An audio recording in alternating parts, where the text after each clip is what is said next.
It was raining when Oliver found the letter. Not a big storm, just a quiet evening rain that made the streets shine under the yellow lights. Oliver was walking home from the small bookstore where he worked. His coat was wet, and he was thinking about nothing in particular. Then he saw something on the ground.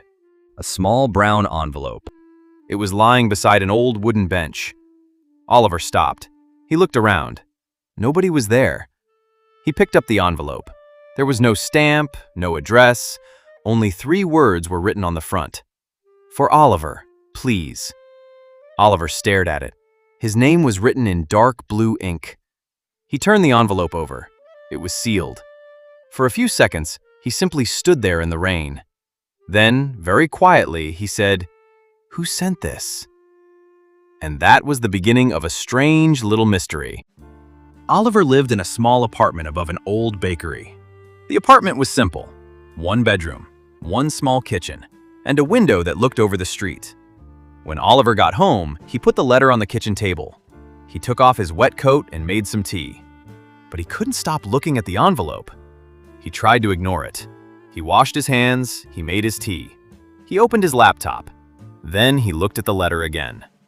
Finally, he sat down. Slowly, he opened it. Inside was 1 piece of paper. There were only a few lines. "Oliver, you don't know me, but I know your grandfather. There is something he left for you. If you want to find it, go to the old train station tomorrow at 6. Come alone. Bring this letter." Oliver read it twice, then a 3rd time. His grandfather had been dead for almost 10 years. Oliver remembered him as a quiet man who loved old books, long walks, and trains. But he had never heard about a secret. Oliver looked at the clock. It was almost midnight. He folded the letter and put it beside his bed. He told himself he wouldn't go, but deep inside, he already knew he would. The next morning, Oliver woke up before his alarm. For a moment, he forgot about the letter. Then he saw it on the table. His stomach felt strange. At 5:30, he left his apartment. The old train station was on the other side of town.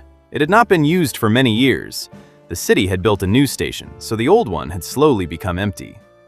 Oliver arrived at 5:55. The sky was gray. The station looked almost exactly as he remembered it. Old signs, broken windows, long wooden benches, and weeds growing between the stones. Oliver walked inside. "Hello?" His voice moved through the empty building. No answer. He checked the time. 6 o'clock. Then he heard footsteps. Oliver turned. An old woman was walking toward him. She wore a long brown coat and held a small black umbrella. She stopped a few feet away. "Oliver?" He nodded. "Who are you?" The woman looked at the letter in his hand. "My name is Clara." She took a slow breath. "I knew your grandfather." Oliver's eyes widened. "You knew him?" Clara smiled, but there was sadness in her eyes. "A long time ago." Clara walked toward an old wooden door. Oliver followed her. She unlocked it with a small key. Behind the door was a narrow room. There was almost nothing inside. 1 chair, 1 dusty table, and an old metal box. Clara pointed at the box. "Your grandfather left this here." Oliver walked closer. "Why?" Clara looked at him. "He wanted you to have it when you were ready." Oliver frowned. "Ready for what?" Clara didn't answer. Instead, she opened the box. Inside were several photographs, an old watch, and a small notebook. Oliver picked up the notebook. On the first page, he saw his grandfather's handwriting. "For Oliver, when he is old enough to understand." Oliver's hands became still. He turned the page. There was a short message. "Some things are lost because we forget them. Some things are lost because we are afraid to look." Oliver looked at Clara. "What does this mean?" Clara sat down. "Your grandfather had a friend." "Who?" "A man named Thomas." Oliver waited. "Thomas disappeared many years ago." Oliver felt a chill. "Disappeared?" Clara nodded. "He left town one night. Nobody knew where he went." She pointed to the photographs. "He and your grandfather were very close." Oliver looked at one of the pictures. Two young men stood beside a train. His grandfather was smiling. The other man was Thomas. Then Oliver noticed something. On the back of the photograph was a date, and beneath it were 4 words. "The last journey begins." Oliver looked up. "What journey?" Clara's face had changed. "I don't know." Oliver spent the next hour looking through the notebook. Most of the pages were filled with small notes, train numbers, dates, names of towns. But one name appeared again and again. Bellwood. Oliver had never heard of it. He searched the old maps in the station office. After several minutes, he found it. Bellwood was a small town about 2 hours away. There was an old train line that still passed through it once a week. Oliver looked at Clara. "Did my grandfather ever go there?" Clara nodded. "Many times." "Why?" "I don't know." Oliver turned another page. There was one final message. This time, his grandfather had written only one sentence. "If Oliver finds this, tell him to look beneath the clock." Oliver looked around the station. "Which clock?" Clara pointed toward the main hall. At the far end was a large old clock. Its hands had stopped at 4:15. Oliver walked toward it. He stood on a wooden chair and reached behind the clock. His fingers touched something cold, metal. He pulled it out.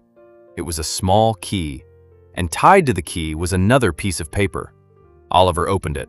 There were only 2 words. Bellwood, 4:15. Oliver stared at the message. For the first time, the mystery felt real. That afternoon, Oliver took the train to Bellwood. The ride was quiet. Outside the window, fields moved slowly past him. He kept the key in his hand. When he arrived, the town looked almost empty.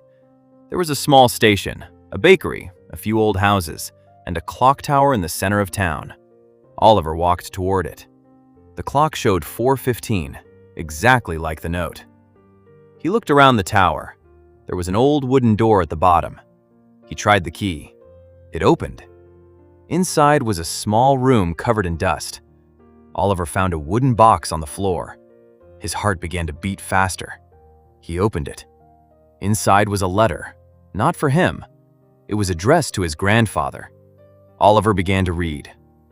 "Michael, if you are reading this, I am already gone. I couldn't stay. But I want you to know that I never forgot you. The box belongs to both of us.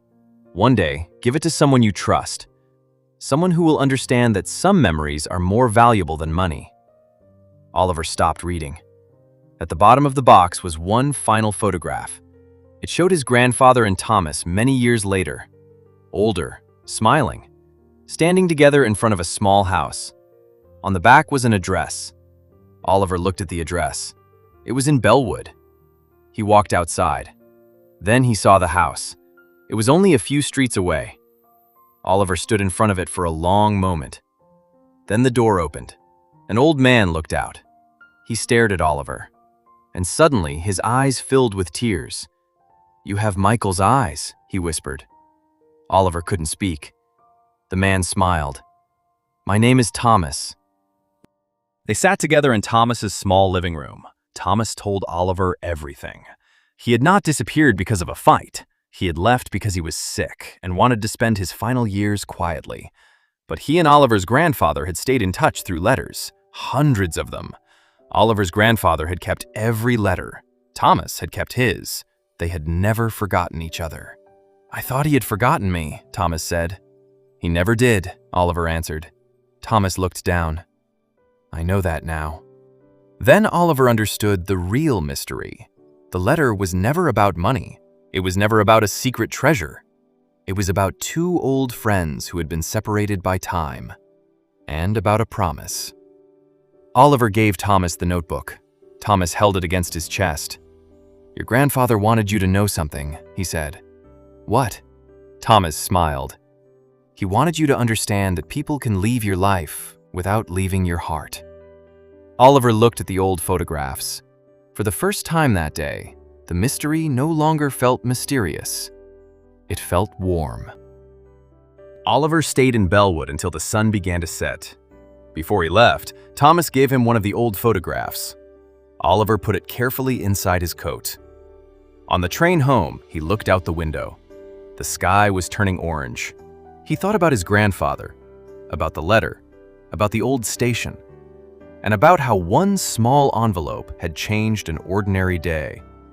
Sometimes, Oliver thought, the past doesn't disappear. Sometimes, it simply waits for the right person to find it. And sometimes, a mystery is really just a memory waiting to come home. Thanks for listening to RyanCast. Take a quiet moment, and I'll see you in the next story.